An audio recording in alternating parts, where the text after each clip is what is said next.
Do not attempt to adjust your podcast player. We are controlling the transmission. We are here to be your guide, helping you to explore local events, the art scene, music, theater, sports, and possibly a conspiracy or two. All here on the GCRX Radio and Podcast Network.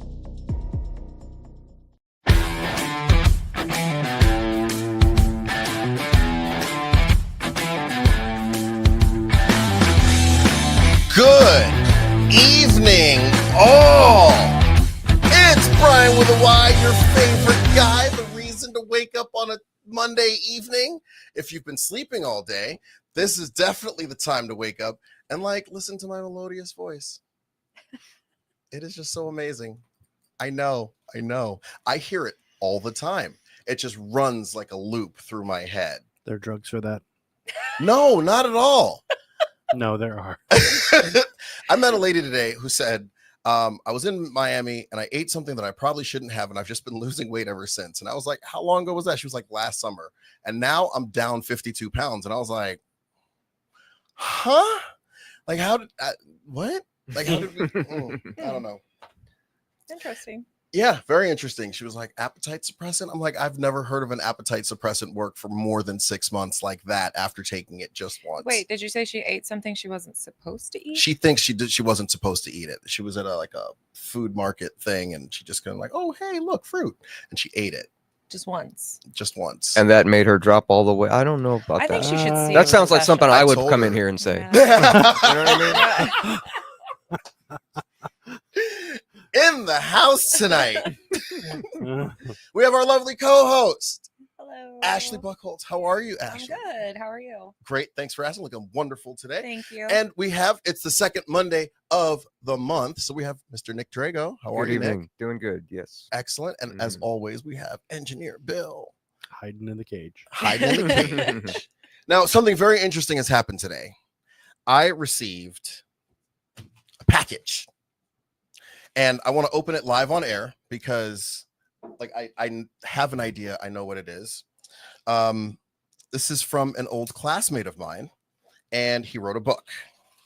And I believe he wants me to I hope it's the right one. I hope so, too. If this is anything salacious, I swear this is the first time I'm opening this. I would laugh. But yeah, he wrote a book called Van Man. How do you open this thing? Okay, knife. Okay, cool. Nope, didn't get the desk. Okay, great. Sounded like you did. Shh. I was concerned. Raised in a barn. Van Man. This is a one, and it's autographed. That's so cool. That is so very cool. That's a nice big autograph. It is. Yeah, It is a John Hancock type autograph. He sent 2 copies. Fancy. Yeah. He wants me to read it, and I was like, I definitely want. Oh, hey. For Brian Price, go Falcons. Yes. Is it a go ahead? So yeah, I've got questions. Go ahead, ask your questions. Is Van Man? Is it about a guy that goes coast to coast in a van, or lives in a van down by the river? That was my first thought. So here goes. I'll read the back for you. Blonde hair, pale green eyes, megawatt smile. Young soccer prodigy Timothy Blankenship is on the cusp of signing an 8-figure contract with the San Francisco Hopefuls. He's living the classic American dream, but Timothy soon realizes there's more at play than just sport. Corporate power brokers and politicians are pulling all the strings. Ooh, this actually might be a book that you might want to read. At the same time, a secret cadre of scientists are getting closer to a strange and powerful breakthrough that will change the world for good or for evil.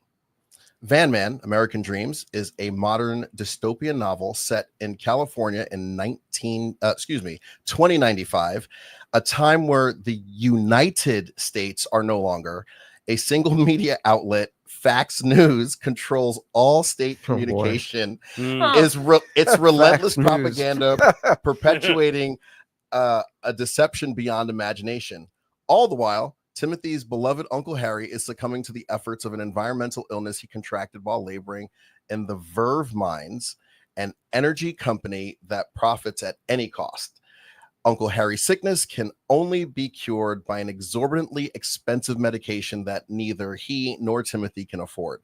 Yet Harry would rather trade his own life to raise the funds by selling his treasured van, which he promises to his nephew upon his eventual death. What a perfect Interesting. mail opening for tonight's show. Van Man deftly pushes the boundaries between satire and sci-fi, often with both horror and hilarity, infinitely entertaining.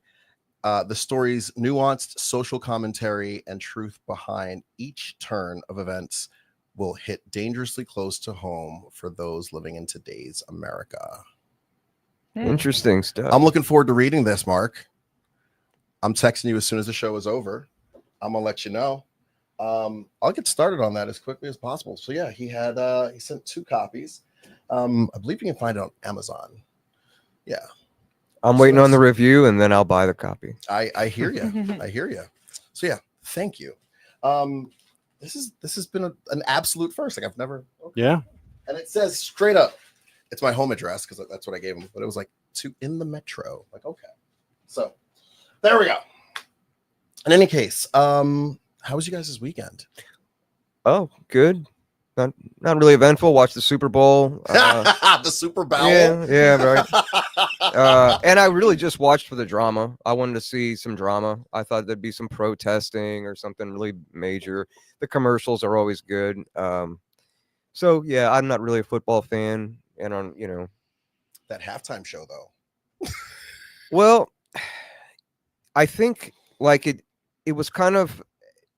For me, and what a lot of people said was boring because you couldn't hear what he said, and all that. But now, looking back on it, I think a lot of it went over people's heads. Mm-hmm. Yeah, and I think you should look at it again. There's probably there's a lot in there. You know what I mean? I remember, I saw the dancers that were like the American flag, separating. Yeah. Separating. And that was interesting. Kind of Civil War image, kind of thing. Division, that kind of thing. Then somebody was saying, I don't know his material very well. I don't know Kendrick Lamar very well. So, but I know he's got like a beef with Drake. Oh yeah. You know what I mean? And oh yeah. And then he did the song, and then the song was something about he accuses Drake of being I don't know, essaying somebody or something like that, and underage person. And so he said a word that I don't remember what it was. But anyway, he didn't shy away from performing that song and everything. So and then Samuel Jackson as Uncle Sam. There's a lot going on there. Friend, did you get the picture?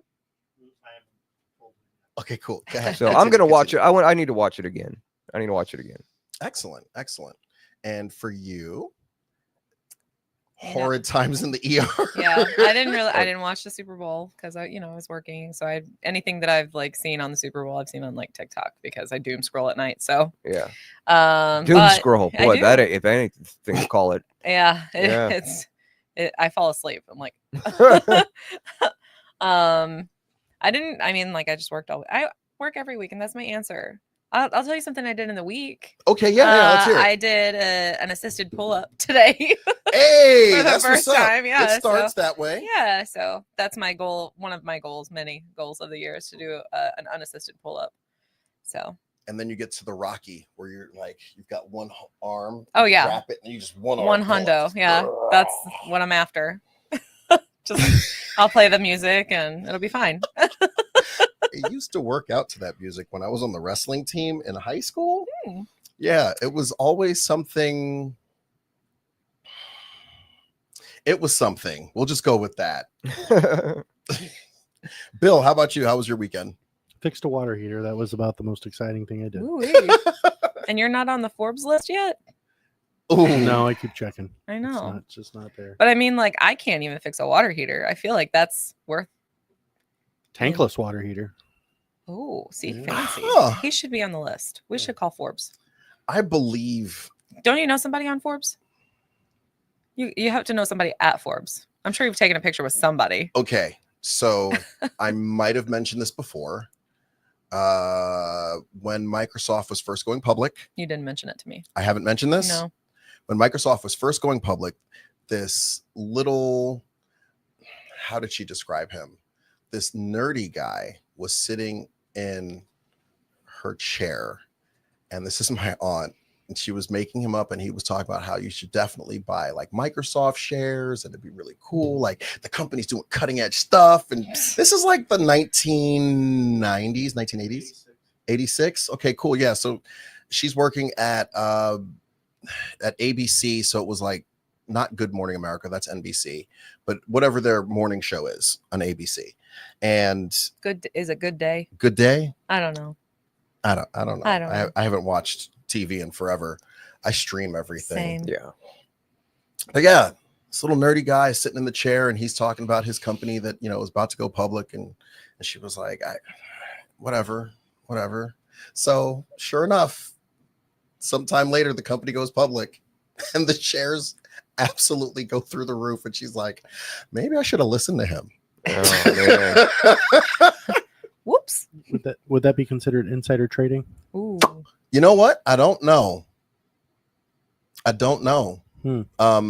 think knowing something, okay, insider trading is more along the lines of, I know this thing is about to happen, not this stock is going public.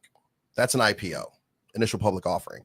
But hey, this thing's about, you know, look, did you hear? Like, sell all of your McDonald's stock because it's about to come out tomorrow that they're using mad cow beef. This is not true. I'm just using it as an example. Oh no, okay? It's out there now. Right. Yeah. Well, it's on Facebook. They're not going to fact check me Oh, anyway. Rest in peace, Mark Zuckerberg. We miss you. Anyway, Zuckerberg.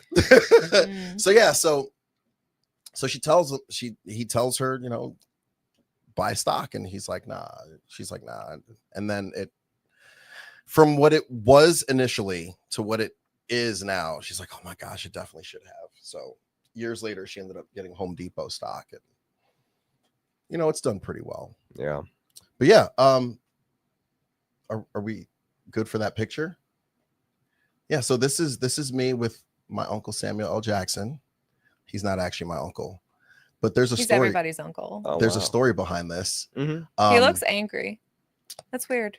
Yeah. So the reasoning behind this, and then let me start by saying the picture looks blurry because this was taken with a BlackBerry Curve. Yeah, that's how long ago it was. Oh, it wasn't. Wow. It wasn't because you were trying to take it really fast before he would notice. Absolutely, I was trying to take it before. So we were trying to recreate this picture. Mm-hmm. Great stars on the black stars on the Great White Way. There was a picture from like 100 years ago where there were, I think, 15 black stars who were on Broadway. They were on a stoop in Harlem, and it's like, oh, okay, cool. Like, there they are. And we're going to recreate this picture in the red steps in Times Square. So the team that I was with, we sent out 75 emails, and it was basically like, look, we're looking to recreate this on the big red steps in Times Square. If you can't make it, at least forward it to your friends in the industry. Cool, no problem. 75 emails initially went out. Almost 600 people showed up the day of. So I'm the assistant, and my job is to take this stack of NDAs, like, hey, look, we're going to use your likeness. It's just, you know, typical legal stuff. Just, I need your authorization right here, sign here so that you can, because we're going to put this in USA Today and it's going to be used in other publications. Cool. And I'm running around and I'm getting autographs from all types of people. And yes, it did happen, because I'm not going to pull it up. Dule Hill, I met him a couple of times. Andre DeShields, who was the Wiz in The Wiz on Broadway. There were all these celebrities who were just there. And I'm like, oh my God, this is the greatest thing ever. So why was Samuel L. Jackson at a Broadway event? Because at that time he was doing a show called The Mountaintop. And it was a dramatic retelling of Martin Luther King Jr.'s last day on Earth. So he's in Nashville.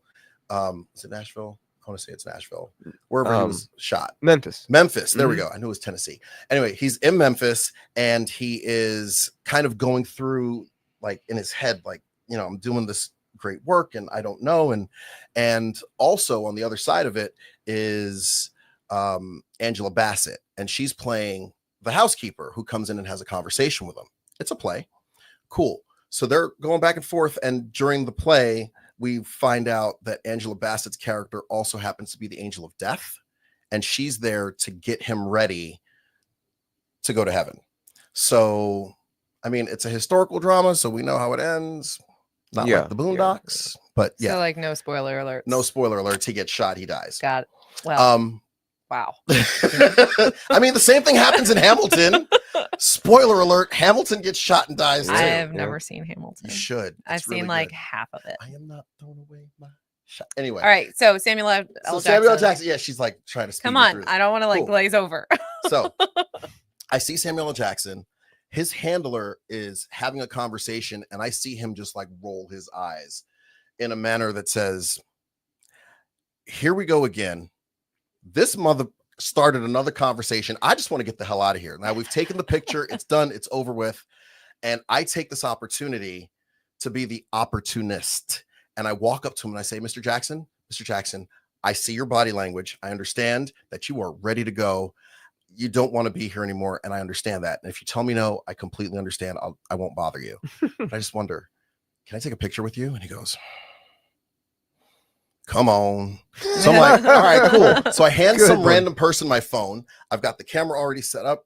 And I look at him, I go, you're not going to take the picture with that smile on your face, are you? And he goes, well, turn the around then. And I go, and that's why it's blurry, because the picture was taken in haste. And I was just like, I got a picture. We're good. That's it. I'm done. And that's it. And that's it. That's the story of how I got cursed out by Samuel L. Jackson. I love it. We love that. Wow. It was wonderful. And I will 10 out of 10 would do again. 15 out of 10 would definitely do it again. Off the scale. Mm-hmm. In any case, we are here tonight. We are missing somebody, and I want to address what it is that's happening. I know that's hot. I know we talked about it briefly earlier in the week. And before we launch into that, you know what do you have for us tonight? Let's start there. Oh, and then we'll go into. I don't. I was just going to talk about. We just want to jump into that. Well, yeah, let's just talk about, because that's related to that kind of thing. I mean, okay, cool. Yeah, I mean, what I have is, our country's being taken over. So go ahead. Yeah, that's what I have. Gotcha. Go ahead. All right, cool. So I met a gentleman a few weeks ago. His name is Adrian, and he was having the absolute roughest time. The reason he's having a rough time is because when he was 16 years old, he smoked some weed. And upon smoking it, he didn't realize that his cousin had laced it with PCP, angel dust. So he wilded out.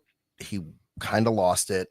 And while his cousin was thoroughly amused, Adrian left the residence that he was in.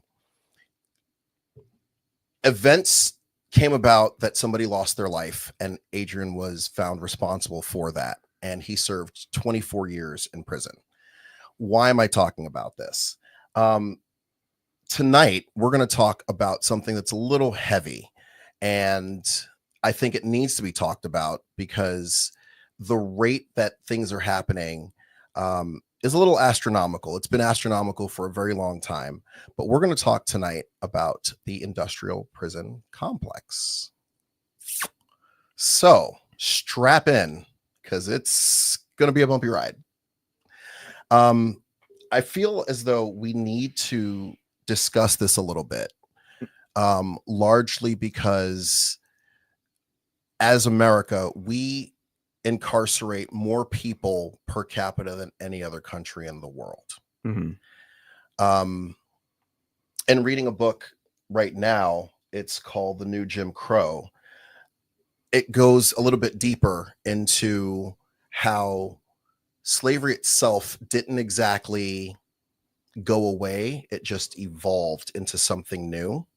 And it has now gotten to the point where it's basically legal. A lot of people who are serving time as convicted felons in prison are nonviolent offenders, like the Rockefeller laws in New York City, where I remember being told this in high school and was like, what? my buddy Raphael said, yeah, if I was caught with a rock of basically crack cocaine and I was caught with a handgun with one in the chamber, he would serve more time than I would. Like the police would probably just let me go and be like, don't do anything with that. But he would definitely serve like a mandatory 10 years because crack cocaine was supposed to be like this really evil thing. And in the conversations that I've had with Adrian, he's mentioned that the only difference between cocaine and crack cocaine literally is baking soda. Like crack is not as potent, but it's concentrated, right? Condensed. It's the penalty for having crack versus having regular cocaine is significantly more amplified.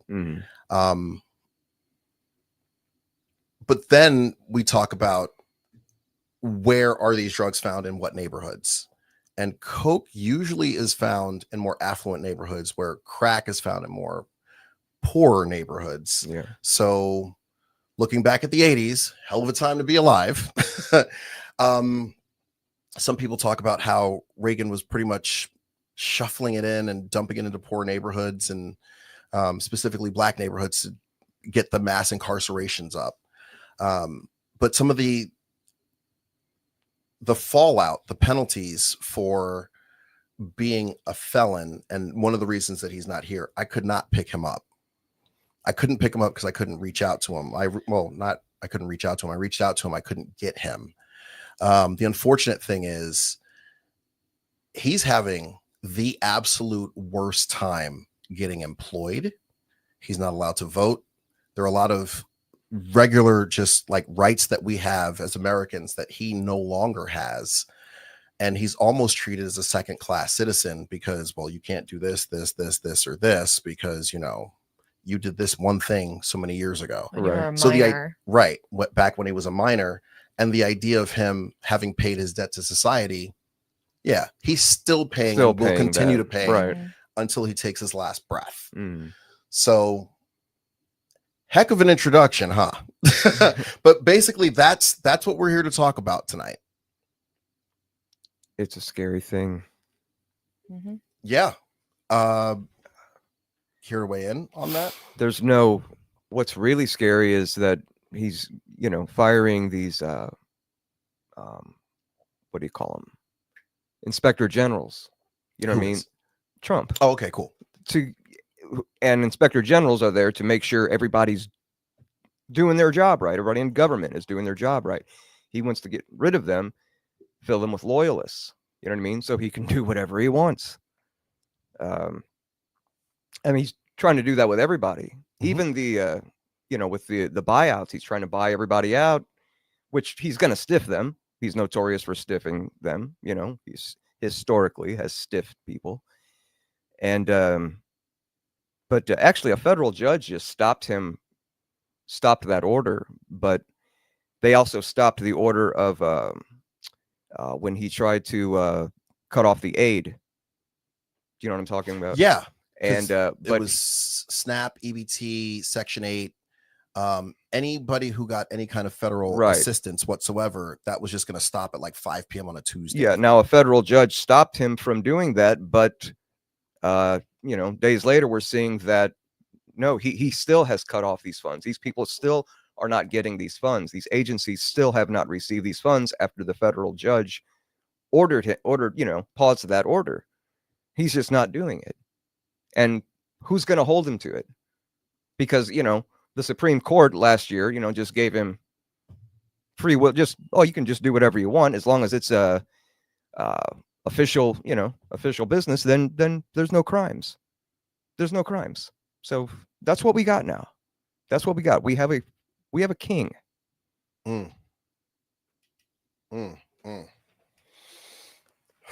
America's over. I was thinking about this week, and Thomas Jefferson had an idea of rewriting the Constitution. I think it's every 7 years or so, or 27 years. It was a certain amount of time, predetermined, just rewriting the Constitution and kind of updating it systematically. the idea that that kind of works, because back then, okay, they didn't have assault rifles or semi-automatic weapons. Back then they had muskets, but also looking at it from the perspective, they didn't have like electricity the way that we do. They didn't have the internet, all that good stuff. That wasn't something that was even a thought back in the 17 and 1800s. But now incorporating that into the Constitution, like I remember hearing about revenge adult videos. Somebody takes a video and they're like, oh, well, obviously I'm going to share this because, you know, I can't get what I want from you. So they'll share the video. And there were no laws about that, because that wasn't something like, that's something that has to evolve with the times. So yeah, Jefferson might have had an idea about that would have made sense. The other side of it, I think, is also in the event that you have someone who could be a demagogue, and they would basically rewrite the Constitution to the way that they would stay on top forever. Yeah. And that also is a scary thing. But now, looking at how things are sitting, we're not incarcerating people in prisons exclusively anymore. There's now also like this Wi-Fi kind of, so, you know, somebody is, you know, they've had several DWIs. Okay, great. There's a breathalyzer that they must now pay for in their car. And every couple of minutes, they've got to blow into it to prove that they're still sober and they haven't had a drink. That's one of these forms of like remote incarceration, or the ankle bracelets. I saw a video just a couple days ago where this man, he had several DWIs. He was working at a manufacturing plant, and his issue was he was getting home late from work. And he had told them, hey, look, I got to be off at this time because I got to catch this bus and this bus to get home. And the timing has to be really spot on. He was supposed to be home by like 7. He kept consistently getting home at like 7:30, 7:20 because of the buses. And it's like, yeah, the ankle monitor tells us where you are and you have to be home by 7. And it's like, I might have to quit my job as a result of this. Yeah. The judge showed leniency and said, okay, I'll give you till 8, 7:45, 8 o'clock. So that way, you know, like we know that you're doing, and you haven't had a drop of alcohol. No, I have not. He's wearing another monitor that's monitoring that as well. And that's at his expense in addition to that. So it's like, yeah, it's hard, man. It's like gridlock, you know? Yeah, it's wild.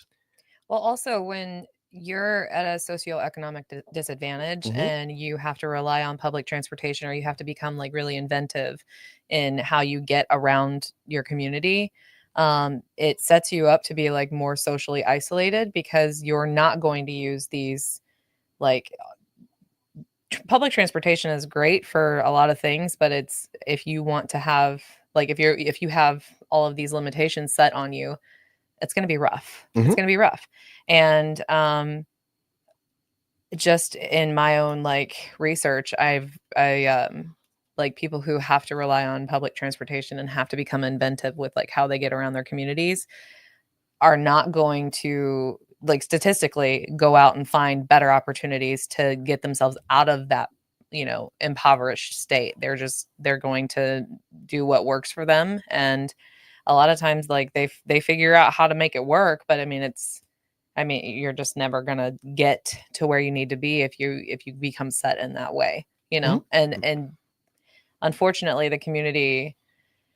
certain communities don't make it easy for those types of, you know, situations to progress into like a more advantageous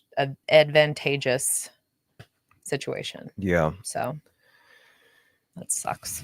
Yeah. When I was working at a big box store, I used to see people showing up for work like 45 minutes early. Like, why? because the bus, if I take this bus, I'm 45 minutes early. If I take the next bus, which comes half an hour later, I'm 15 minutes late. Yeah. So that I can keep this job that I bitch, moan, and complain about, Right? So because I hate it. Yeah. I show up early so that they don't fire me, because then I've got to go through the process of like finding another job. And Your Right. commute is it's like you're spending about another hour and a half Mhm. on your commute, you know what I mean, part work and then coming back. So that's like 3 hours of your day Yeah. just going to and from work that you're not making any money. Right. You know? I mean, in New York, you don't have that problem because it's just because the public transportation is so plentiful. good. But right, I know, but right here, like it could take 90 minutes from you to get to Granite City to Collinsville. Do you know that? Because there's no bus going directly from Granite City to Collinsville. And didn't they You have to just go to East alter St. the Louis bus routes first. in Granite or Madison Did they? County? I don't, it's been a while. I since heard. I don't know. They 100%. probably did. I I'm mean, very I lucky that I drive. don't know. Yeah. I don't even know how to like navigate what bus I would have to get on or any of that. Like and I just don't know. Mhm. And Yeah, and if you ask one of the drivers, they'll say, "Oh, that's the eastbound number 5 or something like that." You'd be like, "Okay, I have okay, but, more like, questions." what side of the street do I Yeah, stand on? like which, so they expect you just to Eastbound. know these Yeah. things. But Which I mean, way is north? Right. yeah, like you're Lewis and Clark or some Right. shit. You know what I mean? Like, just tell me which bus I got to Yeah. get on. And then like what bus do I have to get on after this route ends? Because the routes, it's just like I don't know. It's kind of a loop. I remember when my car was down, and getting here from St. Louis was walk to, I think it was a 3/4 mile walk to one bus, and I had to catch that bus to get to the train. And then once I got to the train, it was take that to, let me see, there's 5th and Mo, and then there's like a stop after that, but then there's the 5 that will take you to over here, and then it's a 4 or 5 minute walk. And that, I think I budgeted like 2 hours for. I was like, good grief. Yeah. I know. Like that's Yeah, it's a rough. 25-minute drive. I'd rather just do that. Mm-hmm. But if you don't have that ability, it kind of changes the entire dynamic of things. And looking for another job, like you were talking about, like, oh, but why? Yeah. Mm-hmm. Like I've got to take the bus to the interview. And so like a lot of the people that live, like in low income communities or socioeconomic disadvantaged situations, they often work where they can walk to, or they work within their community. And if you don't have a lot of jobs available in your community, it's going to affect that. And I think it's just going to be harder right now with these changes that are being made. He's putting people out of work, like, even, federal employees putting people out of work like crazy. Right. Nobody's picking, fruit or anything. That's good. That's bad. We have, fruit and vegetables rotting in the fields. That's going to make everything more expensive. Push is going to shove. It's like he's trying to make us criminals. You know what I mean? Fill his, for profit prisons. Well, I had this thought. He's trying to push us. Okay, that whole administration, and it's not even okay. It's Project the Heritage Foundation is really running it. Project 2025. That's what's behind Donald Trump. Donald Trump is just the face and just the man crazy enough to put that agenda forward, and they know that, and that's why they've got behind him. That's why Elon got behind him. Right. I had a thought, and it was dangerous because thinking for me is always a mixed bag. I often joke about I don't think before I speak because I want to be just as surprised as everybody else to hear what I have to say. But this thought that I had was, what if he's attempting to break the government? Now, I'm not opposed to it. What I am opposed to is, how do you rebuild it once it is broken? And I feel like in the right hands, and this is always a question, like, well, what are the right hands? It could become something really, really wonderful. But I also know that when you're changing, like in a sports team, it usually takes about 2 years when a new head coach comes in, when new players come in. It takes about 2 years for things to really, for the first 2 years, everything goes to crap. Like 100%. It's like everything you touch, it's like, oh, look, oh, the Jets, another butt fumble. Like that's just how it is. So I kind of see like there is a breaking of the government, because what has been working in the past isn't sustainable. So it needs to be restructured, broken, whatever. Well, it wasn't working in the past. It wasn't. Yeah. Right. So it needs to be revamped. Correct. But to get everybody on board to revamp get like, everybody, not just let me make all the decisions myself, and me and Elon make all the decisions ourselves. You have to involve the other side. You have to involve Congress. You have to do these things. Yeah, I'm for it. Our system isn't perfect. I'm for some change and all that, but work with people to do it, not just dictate.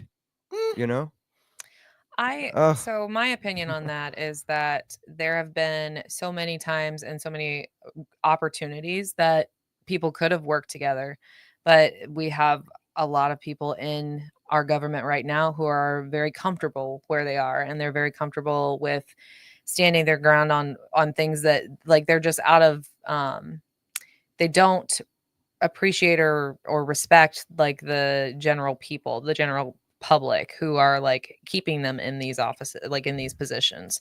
So they're out of touch with our actual struggle. You know what I mean? Yeah. So I mean, yeah, I agree with that. If it takes somebody cutting down this tree to like get all of the bad ones out, and I mean, there's going to be bad ones anywhere. I'm not saying that there's not, but I mean, in order to like shake it enough to be like, oh, maybe we need to figure out something that actually is going to work for the government, like for our people, because like, sure. Because right now, or, for a long time, I don't even know how long, it's just been, sure, we're going to do what we want and you're going to fund it, But I don't see Donald Trump doing that. I don't see him. I see him doing everything for himself and working for billionaires and big business, and that's it. Yeah, I'm gonna take a stand and say I agree with that. Like, if he was the guy to break the system, I don't see him as the guy to like fix it and get it right. It's the country very much I see is too much towards big business, and the wealth gap is happening at such an alarming rate. The only thing that I really see happening from historical points of view is the people, they riot. And it like, if you look at the French Revolution, they got sick of being where they were, like the serfs, those people who were just like working the land, let them eat cake. Like, that was a whole thing. And it's like, really? That was your answer? That's your, you know what? Screw this. We'll burn this whole bitch down. Like, they just kind of right. I see that's gonna, and the problem is there are 370 million people in this country, and to burn this down is like, oh my God, like that's I feel scary. Like we're being pushed to that. I feel like I'm looking farther down the road, and if he gets his way, that's what's going to happen. But I also feel that, and this is what alluding to what I said earlier, who would be the person to kind of pick up the pieces and put it? I don't know. Like, I don't think there's any person. I think there's a significant amount of government fat that needs to be trimmed and not replaced. Correct. Yes. I believe the Department of Education, and this is a hot topic for everybody. Yes. When you look at the historical performance of the federal Department of Education, us having the lowest test scores, the lowest intelligence ratings of many nations that are our adversaries, and the amount of money that they have put into their education, and the really smart people, right? And you look at us. I have multiple educators that have told me now within the past year that they have sixth graders and older that don't know how to read. That and of course, nobody knows how to do cursive anymore. They've kind of abandoned that, which people hawk on that all the time, but it's kind of an abandoned thing. If you know how to sign your name, it is what it is. And half the time that's a custom thing. You always come up with your own name signature thing. So cursive isn't something that I'm going to balk about because society moves on from older things like that. But not knowing how to read at a 5th or 6th grade level. And our solution, when we go in and we remove home economics, we remove wood shop, we remove trade stuff, all the way up to the high school level, our solution is No Child Left Behind. And while I believe no child should be left behind, you for certain should not do that in a method where, well, I get it that you're not really at a 4th grade level, but we're just going to move you on because we don't want to hurt your feelings or put you behind your friends. There's going to be a serious detriment to the workforce and the intelligence of this country as these generations move up and start making the decisions that are important. You can't read. You can't read. When's the last time we had a generation of folks that couldn't read? Back when people can't read cursive, you can't read historical documents. That's true. That's true. And so it's things like that. There are sectors of the government, departments of the government that need an audit. I believe 100% that everywhere that there is spending, there needs to be an audit. And I've heard this week multiple people talking about how the Doge, Elon Musk's Doge, has read-only access to the Department of the Treasury records, and everybody's up in arms. Well, you can see your social security numbers and all that other, like, okay, cool. So Elon Musk and his 3 trained cronies are going to steal all of our social security numbers and do something with them, whatever. But here's the thing. It's been a long time, and we have needed an external audit. You haven't hired third-party companies to come in and audit where the spending's going, obviously, because you're seeing these things now. I believe truly that a lot of the loudest voices in this matter are scared of what's going to be found. Okay, Doge is not, first of all, the kids that were in there with Elon Musk are 19 to 24. They're not vetted or anything. They don't have any, they've not gone through any kind of security clearance. I don't even know if Elon Musk has gone through any kind of security clearance. I don't even know if at this point if Doge is even legit, because he just said, yeah, now we got Doge. Yeah, Elon's doing it. And Vivek, well, not anymore. But you know what I'm saying? It's like, who appointed them? Donald Trump appointed them? And what happened at the Department of Education 2 days ago? Did you see the man that was standing in front of, blocking the doors, blocking government officials, people that had business in there and were legally allowed to be in there? This man who nobody knows, well, we got his name now, aligned with some German, I'll get into that in a second, but he's standing there blocking the doors. Police don't do anything. Man, that is not right. That is not right. There's something wrong there. You can't tell me that's normal. That's, you know what I'm saying? Now you go try to block the Department of Education. See what happens. You think if they call the police on you, the police are going to let you go, you know? So what? So you look right like what? No. I'll be honest with you.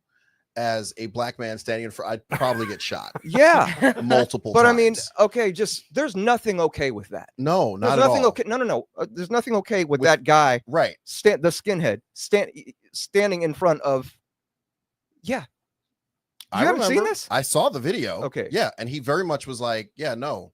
And every question that was asked of him, he was just like, he was a real asshole about it. Didn't need to. I think he wasn't. He wasn't at all. He just told them, look, you don't have business here. Yes, you're members of Congress, but you aren't this. When's the last time members of Congress? He had business there, but they didn't. That's what you're saying. He's a security guard. Of course he has business there. He's in plain clothes. He did not tell anybody who appointed him there or anything. He showed an ID. In fact, he showed an ID to the loudest member of Congress that has been against IDs. What right did he... Say that again. What right do they have to barge into the Department of Education just because they're members of Congress? That was a show of theater. It was 100% a theater show. Oh, we're going to show up here and we're going to stop Doge from doing what Doge is doing. So it's okay for the kids just to be in there with our security, with our social security numbers, all that. They were given all okay. And this is what saddens me. And hold on, because I got a 2-part question. Yep. It's okay for them to be giving these interviews to government employees, like 15-minute interviews, like what else do you do? Rationalize your to these kids. What else? Rationalize. What else do you do in an audit? I think everybody's afraid of an audit.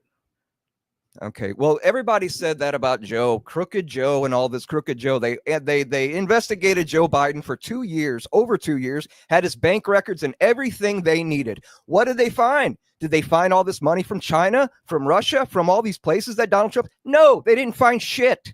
They didn't find anything. And the Russian guy, Smirnov, Alexander Smirnov, he's in prison now, 6 years for lying about the Burisma thing, lying about the Bidens taking bribes. He's in prison now. This whole Crooked Joe is just bullshit. I hear you. I don't know if I can do this anymore, man. I'm telling you, I don't know if I can do this shit anymore. I get too mad. I'm just done. Yeah, I mean, I'll sit here and talk, but I ain't the guy anymore, man. And I'm worried about saying this kind of thing.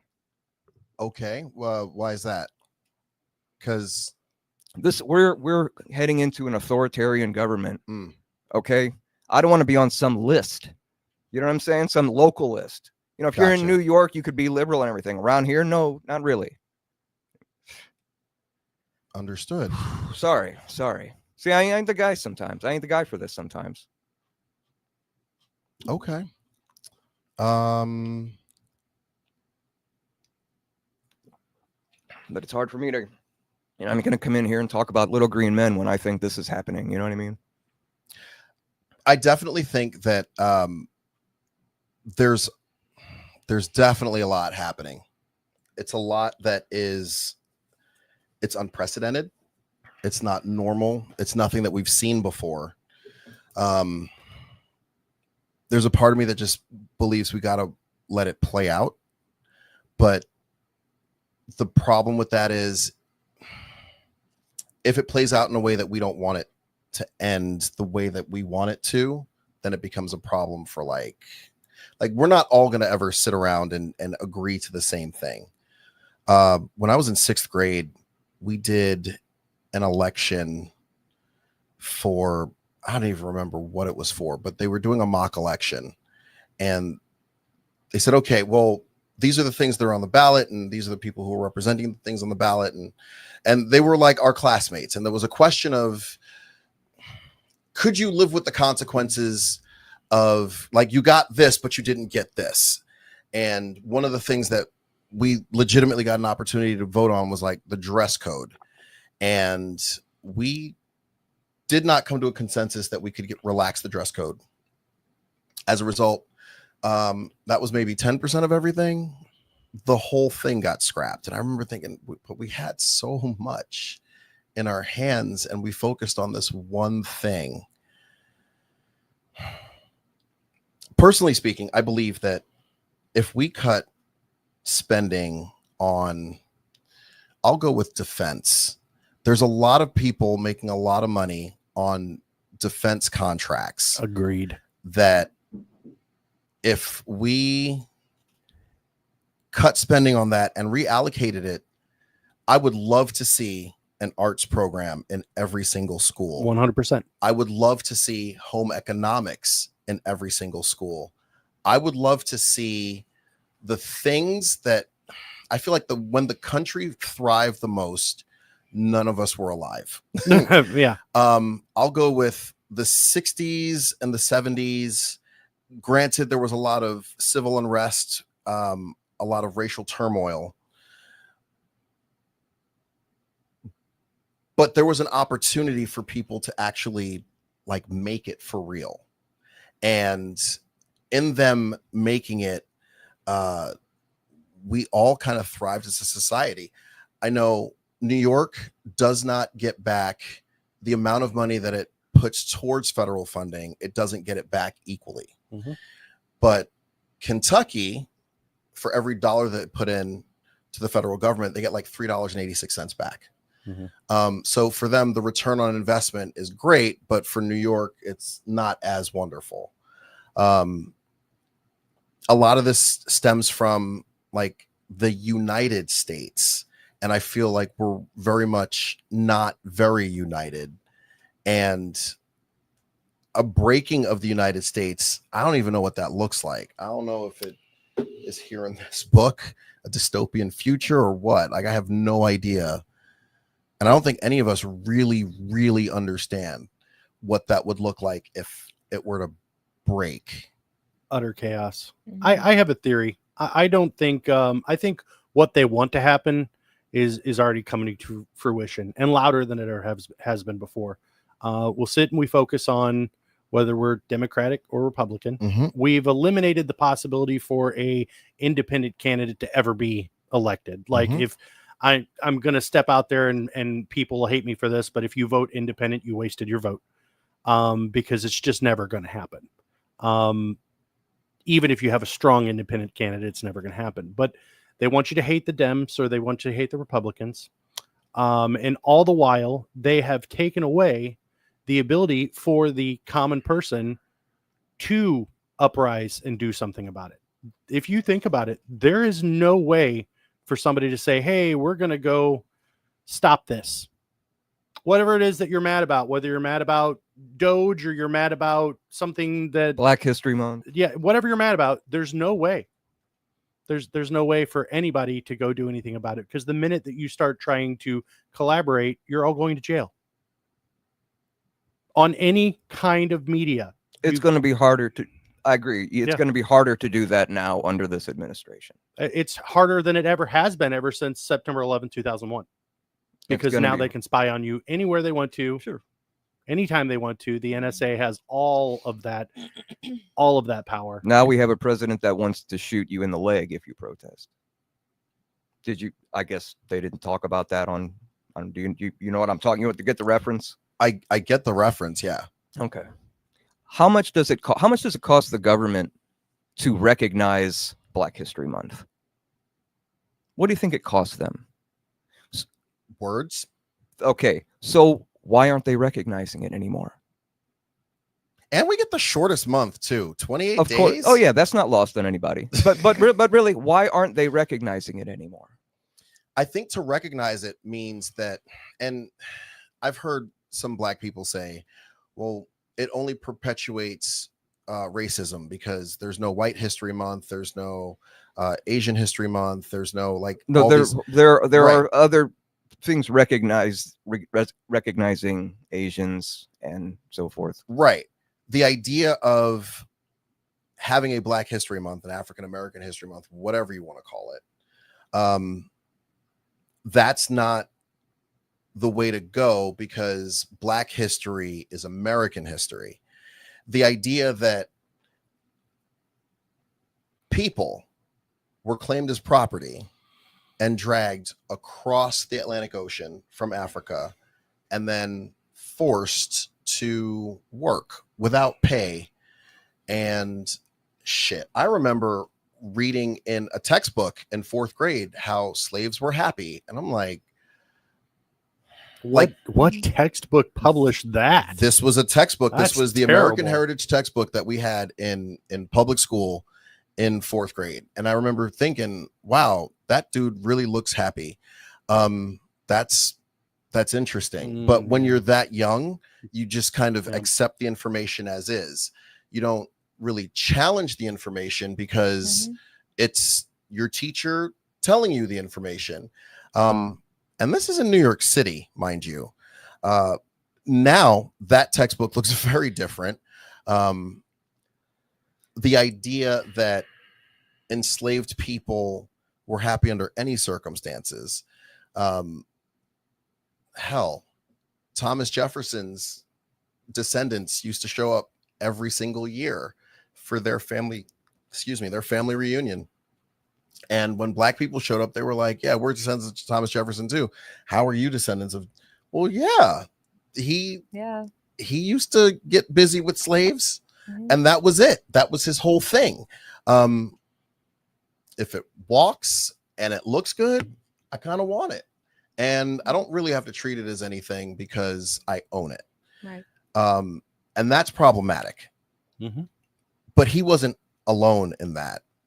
And as a result of that, it makes it difficult to even say that, you know, everyone is from their, like, I have a difficulty agreeing with African American. I have a difficulty agreeing with Asian American. I feel that throwing that ethnicity in front of it really kind of destroys the unity or the potential for unity for us as Americans. I've never been to Africa. I don't know what tribe I come from or whatever. I'm sure it happened at some point long before. I know my great-grandmother, my father's grandmother, my great-grandmother fled Ireland during the potato famine. That's how we ended up with our last name. Thank you. I was an adult before I ever read not before I ever read a history book, but didn't know nothing. Maybe it was. I don't know. But I was an adult. I remember very vividly like reading this history. I don't even know if it was an article, but that like Irish people, like white Irish immigrants were the first slaves, like over here, like they brought them over with them and they treated them horribly. Right. And then, I mean, just to say, like, I completely agree with you as far as like not categorizing people into different, you know, like, oh, Irish American or not Irish, Asian American, African American, because it breaks us all apart. And then we see, oh, well, you're different from me. Right. You're different from me. Like most of us have never been out of the country. Just as a general. So I've never been to probably where my heritage is from, but like, I just consider myself an American, and maybe that's me like shooting myself in the foot being naive. But I mean, I don't look at you and say, oh yeah, he's an African American. I just think you're my friend. You know what I mean? You're a person. Yeah. And my parents, they come from Barbados. It's a real country, Mike Shao. See, and Mike Shao is how old and doesn't know geography. Yes, very much so. Did he go to school in Granite? Yes. Oh, yes. I'm texting Poor him this Mike. link. How many minutes in? Yeah, we're like 57 minutes in. But yeah, the idea of there needs to be that unity. There needs to be the idea that is really thought out and intentionalized of we are America. It's not us versus them. And I feel that's really what it has come down to. It has become Democrats versus Republicans. Oh, you live in a red state. Yeah. We're also not, federal government is also not recognizing Women's History Month. That's next month. Anybody on that one? I mean, I'll be honest with you. I was low key looking to have just Black people on the show this month. That kind of didn't exactly happen, but I'm 1% Bantu people, so like I count, right? I count. We'll go with it. 1%, right? 1%. Okay. What do you think about all these plane crashes? Dude, I was just saying that today. I'm sitting at the table and I got a notification about the 2 planes that in Arizona. Yeah, I'm like, what is going on with all these planes running into each other? Like collisions. Yeah. Well, the first one, like the helicopter and the plane, I was like, something that looked weird. Very. Okay, but it's a rare occurrence, though. At least it used to be. Well, yeah. Okay. Well, on Inauguration Day, January 20th, the head of the FAA was fired. The next day, there was a federal hiring freeze, which prevented any hiring of air traffic controllers, and there was a shortage. It was 2 days later. 2 days later. Go ahead. No, that's it. Okay. So January 20th, the FAA director resigns under pressure from Elon Musk. Air traffic controller hiring freeze starts. January 22nd, Aviation Safety Advisory Committee is disbanded. January 28th, the buyout demand is sent to existing employees. And then on the 29th, just 9 days after President Trump took office, the first major U.S. plane crash in 16 years happened. Yeah. And since then, there was, what was that? That was DC? It's about a dozen near misses. Yeah.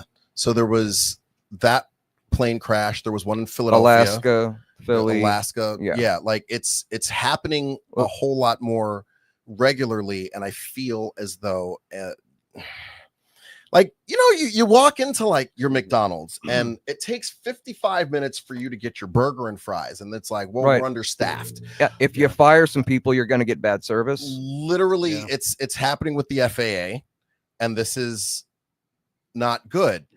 But I will bring it back to what we started this with.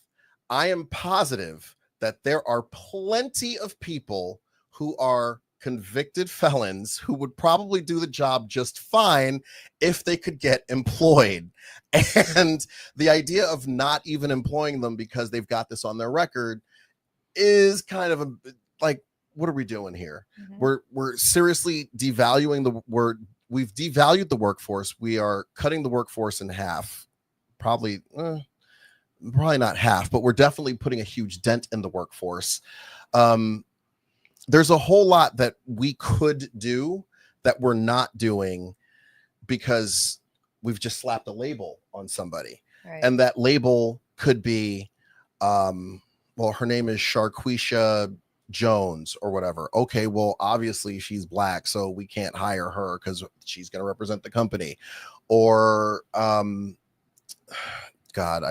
I'm going to throw a name out there. No, I totally understand. Yeah, I totally understand where you're going. Based on name, you understand affinities based on ethnicity.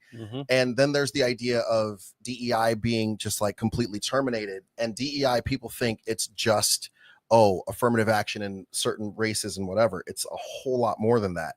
It's, you got an opportunity to take maternity leave because DEI, it's the kids who have cerebral palsy who may not be able to do this one thing with their manufacturing job, but they could do this thing, like it's so much more than just race relations that's tied into these programs that have now been kind of devalued and now just thrown out. But there's an extreme on both sides. Like, I didn't think that DEI needed to be completely gotten rid of, but on the flip side of that, we have all seen, or at least I have seen, and several of the people that I know have seen, instances where people were hired because of DEI, because there was a requirement by the company to have a certain percentage. And you look at that person that was hired and you're like, they're not qualified for the job, not because of their race or not because they're anything. It just, they don't have the qualifications, but they were placed in that position because, well, we've got to do the right thing and diversity hire. And nobody wants to hear that, but it happens a lot. I'm sure there's some unfairness with that. I'm sure. But why was it implemented in the first place? It was implemented in the first place because there was a lot of unfairness that was happening. Right. And I agree with that. There needed to be fairness, because you're right. If we go back, 40, 50 years, black people aren't going to get those opportunities. Nope. Let's just be frank. But then it gets to an extreme where a company goes, oh, well, we can't be the company that just has, white people working. So we got to do this and we got to do that. Let's hire the black trans Jew because that checks off 3 boxes. Yep. And I've seen that before, and I've seen that happen too. I'm not going to explain certain situations, but there I just made that up, by the way. I just did. And then honestly, at the end of the day, when you get the people that they just hired because they wanted to check that box, it's a detriment to them, because like, you're putting these people in positions in your company that are making large financial decisions. Like, bro, not only are you undercutting the people that actually worked for it and have the skill and have the education to get the job, and I'm not even talking about myself. I've watched good people be passed over, men and women, because of diversity hires, outside hires that they've taken out of college, fresh out of college, diversity hires that they put into these jobs. And they're like, oh, this is going to be great. And they fall flat on their face and they don't know what they're doing because they've never been in the business before. Part of what I hear you, and I don't totally disagree with you. Part of what makes me nervous and paranoid about all of this that I've talked tonight and got excited about, and I've even mentioned it, is that Elon Musk threw up a Nazi Sieg Heil salute. I don't want anybody, don't like find me on Facebook and send me the pictures of Obama with his arm up and Kamala Harris with her arm up and Elizabeth Warren with her arm up, because if you're going to send me that, send me the videos of that, because I've seen every one of them and they look nothing like the Sieg Heil salute that card-carrying Nazis do, just like Elon Musk. I don't want to hear he wasn't doing a Nazi salute. So we got that, and then we have that we're not recognizing Black History Month and other things, and then we have the thing with the Christian bias. I wish I knew more about that one. Totally, it looks like Christian nationalism. It looks like racists are in the White House, and that's what I think. Okay, I think Trump is a racist. I think Elon Musk is a racist, and that's who's running our country. I think what's his name? That the Fox News host that's now running our military is racist. So that's why I'm a little nervous and paranoid about it all. I don't, that's it. Noted. Anybody want to weigh in on the Sieg Heil? Yeah, actually I do. Did you watch the video?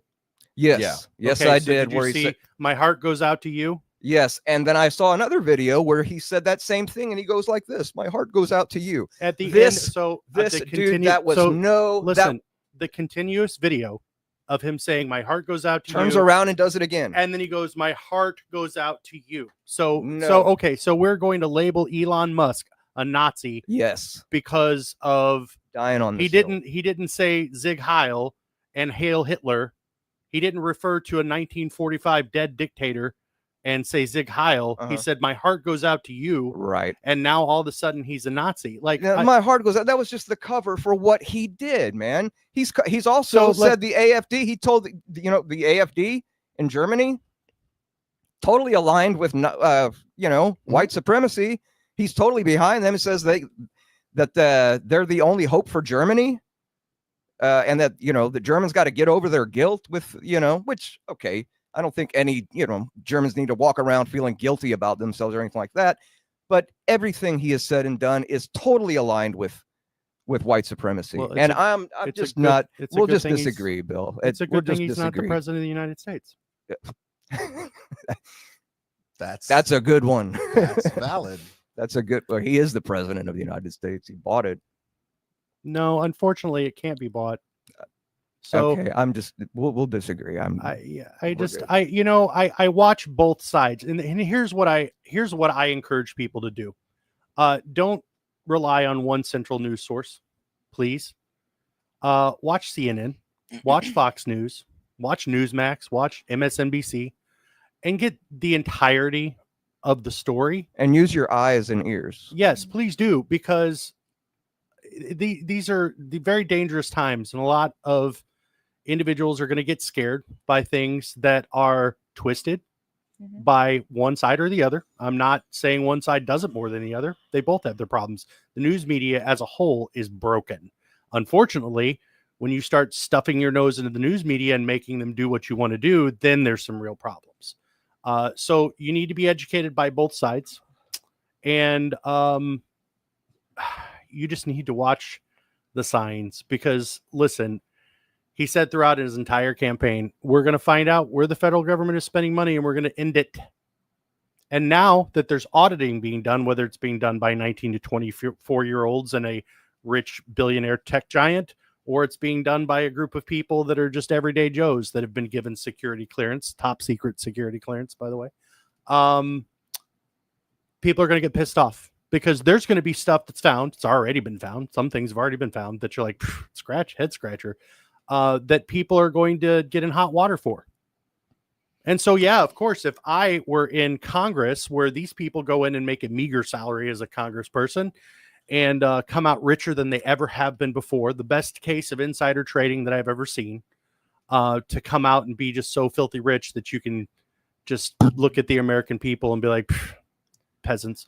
Of course, I'm going to be storming the Department of Education to find out what's going on, and doing that kind of theatrical move where they stood there and kept asking the same questions over and over and over again. We sent a letter to the blah, blah, blah. And so we demand entry because we're members of Congress. Well, you have no business in this building. Just because you're a member of Congress doesn't mean you get access, you know? Like. Thank you, Nick. Nick's got to run. It's usually around this time he's got to go. I will say this. I would love to see a lot of federal spending cut from the Department of Defense. Mm-hmm. We're spending we spend more than the next, I think it's like 23 or 25. It just needs to be, it needs to be itemized, and you need to know what it's for. I would love to know what where that money's going as a taxpayer in this country. I would love to know where it's going. That also having been said, I would love to know where the tax money is going in St. Louis, because I pay personal property tax on my car every damn year, and those roads are still crap, and I don't understand where that's going. Yeah, and I guarantee that if a group of people came down to audit the city of St. Louis, there'd be a lot of scared people down there too. Oh yeah, because we see it in the military. People I remember watching Independence Day, and it was what's his name?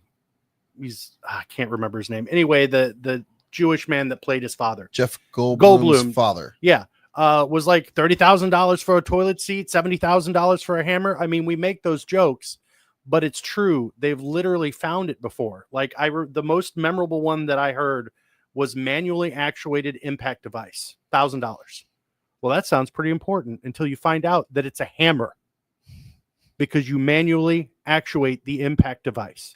Who pays $1,000 for a hammer? The United States government. Cool. Where's the rest of that money going? They got it from Lowe's. That must be a really nice hammer. That's all I got to say. But there's your affinity to Home Depot. Right. My thing is they're hiding stuff, and listen, we may dig down and find out that some of it's hidden because there are top secret programs that we can't show where the money's going to, and that I would be fine with, because as I've said on the show before, governments have to have secrets. You can't have a fully out, open, and transparent government. Otherwise, all of your enemies know all your secrets, and that's no bueno. But at the same time, the frivolous spending that has been happening that they've found out, I just, going along with what you're saying, I would be concerned that they would be like, oh, well, all of this stuff that's like this frivolous spending, it's because we're actually doing something top secret. Well, that's cool. So show the guys who've just been given top secret clearance that is true. Right. And then we'll just shut up, because if you are spending it on some sort of crazy defense project, well then cool. We know that your $1,000 hidden hammer was actually, almost all that money going towards Project X or whatever it was. Show the top secret guys Project X, and we'll be like, no guys, it was fine. And we'll leave it alone and we'll keep the secret. But you can't go into these organizations and spend this extravagant amount of money, or money that you've put in bills and agreements and stuff that we're going to go for this, and then you spend it on something else. Listen, if I get a grant to build a gymnasium, you have to build a gymnasium. I spend $5 of that money on something other than gymnasium, I got to pay that grant back. Yeah. You go get a candy bar. Yeah, it's not for building the gymnasium, but I'm sure that I could do some really crazy back end stuff and make it look like I spent a bunch of money I didn't spend. And I bet if I had a bunch of buddies that ran contracting companies, I could get them to nudge some stuff in there and give me a kickback out of that grant money. These are things that are happening, and they're finding them. And there are departments of the government that need to be dissolved. And this has been said since the Reagan administration. Reagan caught crap about that too. He wanted the government to be less in people's business. He wanted the major decisions that were being made for the people to be made at the state level, because we have no business at a federal level being like, this is what you need to do. Take it down more locally, because to get something changed at a federal level is crazy. To get something changed at a state level is a little bit easier.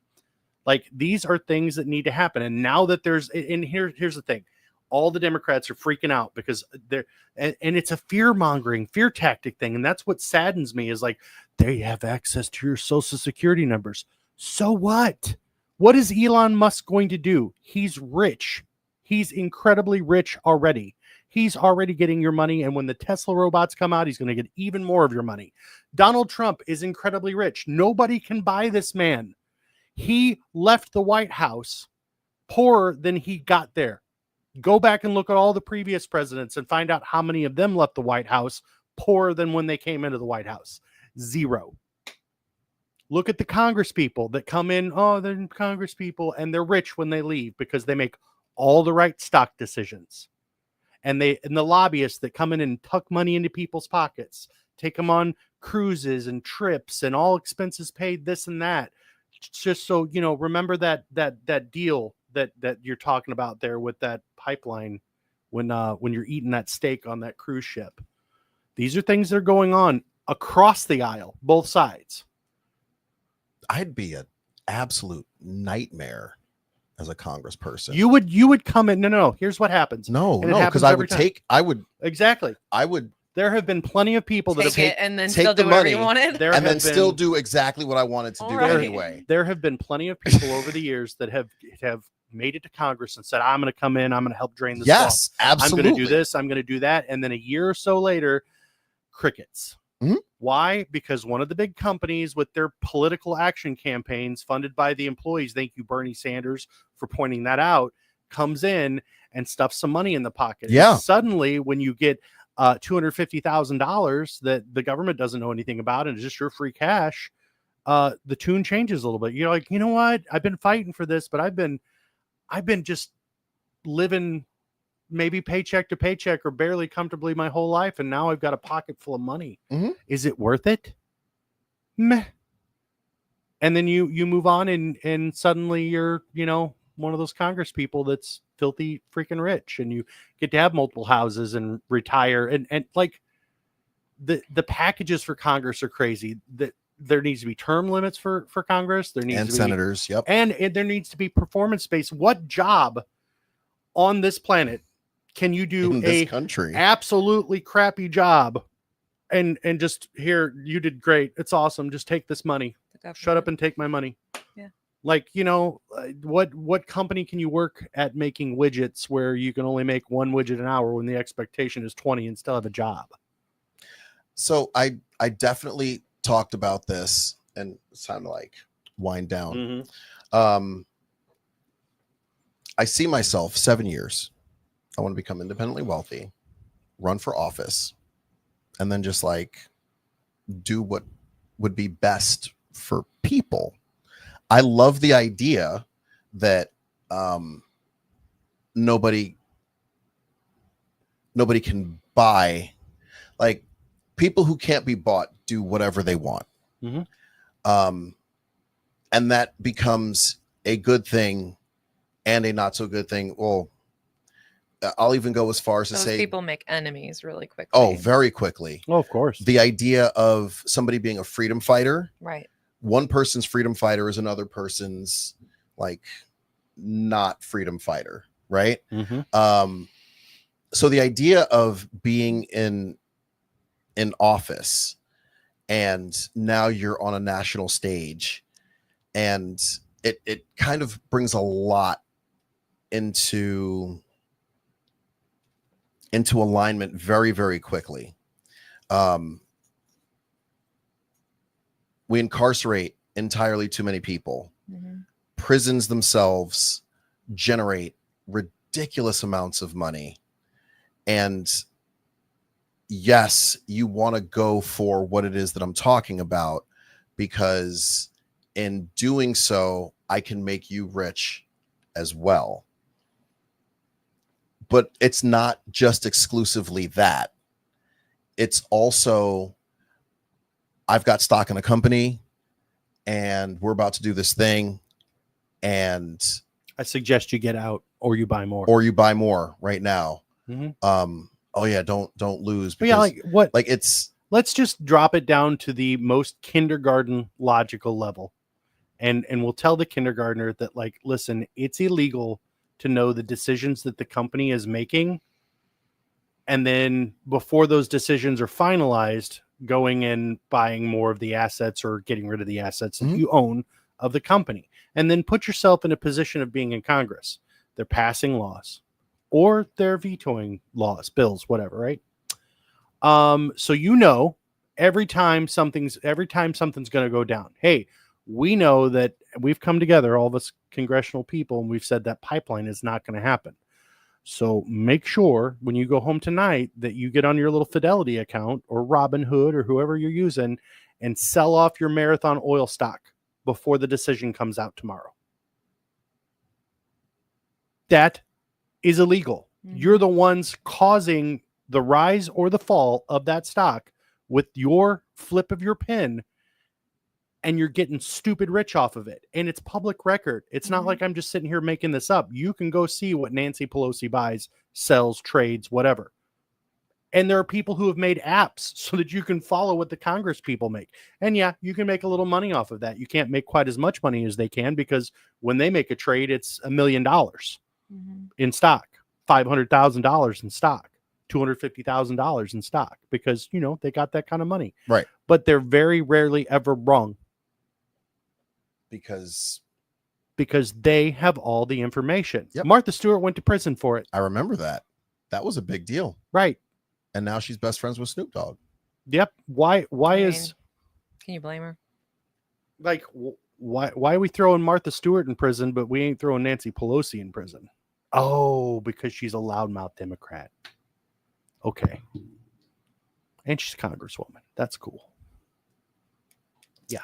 Yeah. Man, there's things happening on both sides. Yes, Trump is being absolutely extreme, sometimes too extreme in some of these situations. But also, one thing I do know is when you're going to come in and you're going to shake stuff up and you're going to make changes, you have to do it quickly. Otherwise, people will hide everything that they've done. And then those people who are still in there that shouldn't be in there anymore will start doing it again. So it may be extreme, but it's probably for a reason. And no, I don't think that he's a tyrant that's going to take over our country, because that was said last time, the last 4 years, and it didn't happen. There were a lot of things that said, America's done and it's over and it's going to be King Trump from now on. It didn't happen. He didn't go amend the Constitution and make it so he could run for, 30 years and all that stuff. I don't think Melania. No. and at the end of the day, what we did end up with was, at the end of his 4-year term, we had affordable grocery prices, the lowest fuel prices we've had in years. We had a bustling economy with a great job market. And then we spent 4 years sitting with higher grocery prices, higher fuel prices that were all blamed on Vladimir Putin, by the way, even though we shut down all the pipelines and made ourselves oil non-independent anymore. And we got lied to the entire 4 years that, it's not inflation. Things are getting better. Things are great. Things are awesome. We got lied to about a president with mental decline, obvious cognitive decline that they could not hide at the end of his presidency anymore. Oh, he's totally fine. Sharp as a tack. Records they found in the White House. People that were working in the White House saying, oh, yeah, you can't talk to Biden after this time. It's just no. Today's not a good day for Joe. No. It's not going to happen. We're just going to push it off to the next day. We got lied to about all of that. And I'm sure more and more of that will come out. But there are scare tactics that are happening on both sides. And that's why I said earlier, I suggest that everybody educate themselves, watch the entirety of videos. Like if you see something in a video and you're like, ooh, that's scary what he said or what she said or whatever. Yeah. Find the whole video and listen to the context. Immensely important. Because there was one where like they swore up and down. He said Liz Cheney in front of a firing. Let's put her in front of a firing squad. He did not say that. He said, listen, Liz Cheney is a warmonger, which she very much is. She's a huge proponent of war. And he said, if she were the one out there with the gun in front of the firing squad, her tune would change. Meaning, if she was the boy that was sent out on the front line to fight the war, she wouldn't be a warmonger anymore because it's terrible.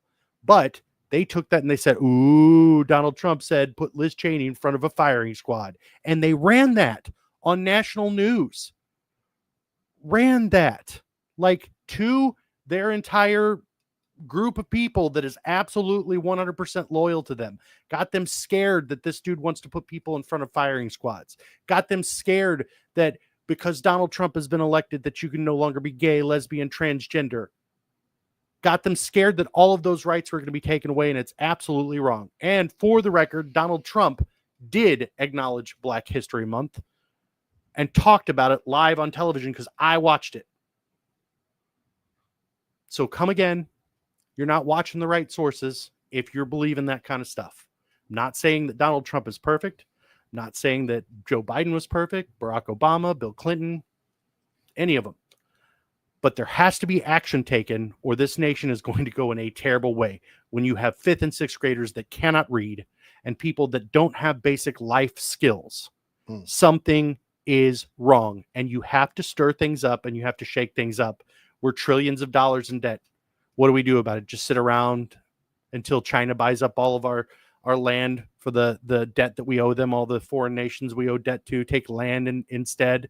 They come in and they take over our companies. They just buy them out from under us. They learn the secrets and they move on and they manufacture it in their company or in their country, and they put us out of business. We just sit here and let that continue to happen until we're manufacturing nothing. Is that what we do? And our children are uneducated and can't do anything. And before you know it, America's got nothing. But what we do have is joy and happiness and peace, and we're not burdened by what has been. Welcome to America. And on that note,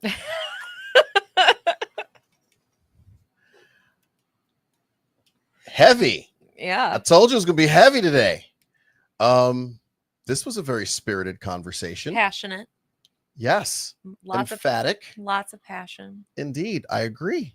I would love for us to start with what we have in common as a society. Like, that'd be a great starting point. Absolutely. And then work from there, because as an individual who started in Brooklyn, New York, never understanding what the hell a farmer would do. Seriously, like, why is the Farm Act so important to me?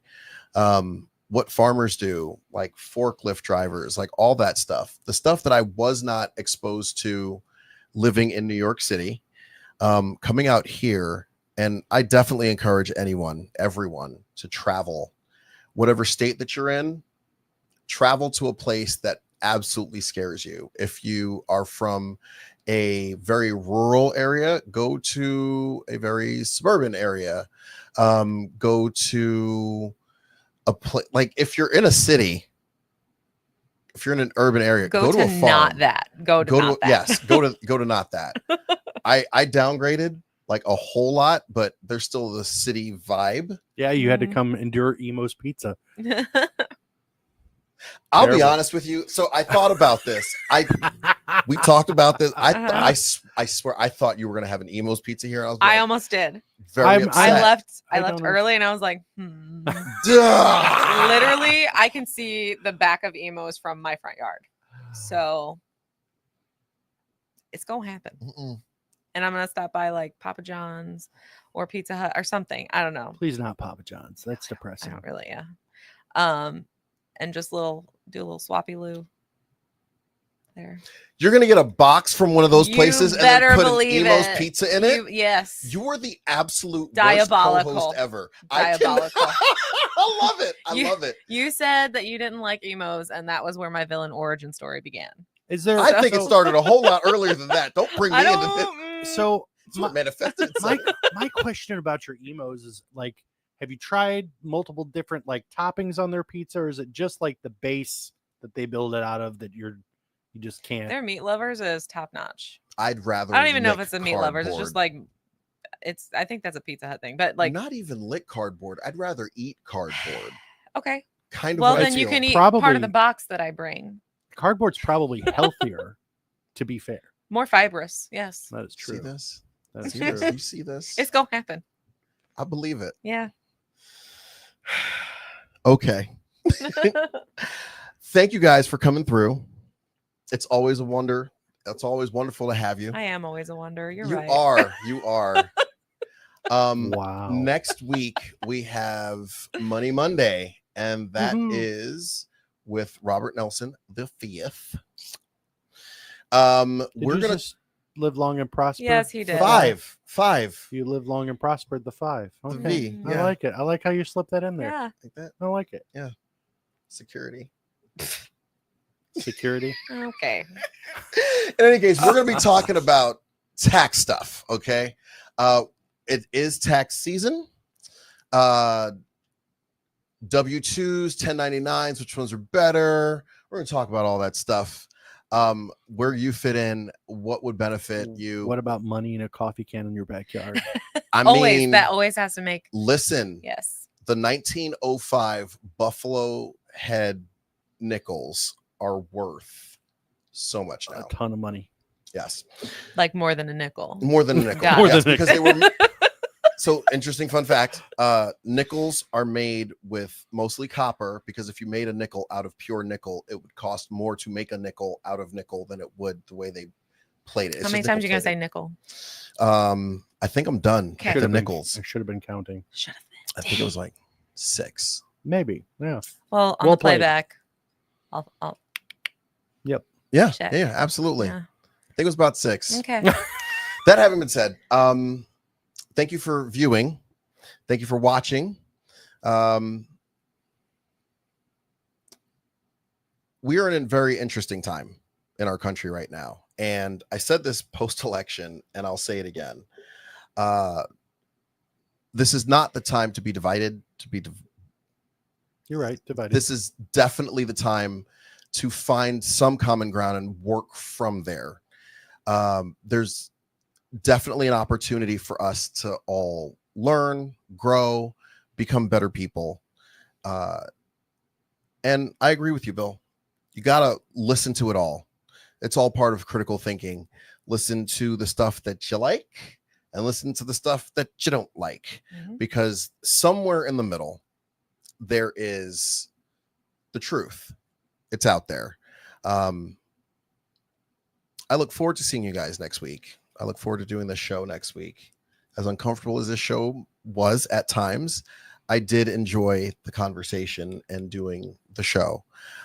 So until next week with Money Monday, I am Brian with a Y, your favorite guy, Ashley and Bill. Thank you guys so much for being here and being a part of the conversation. You are awesome, amazing, and fantastic. And don't let anybody make you feel differently. Have a great week.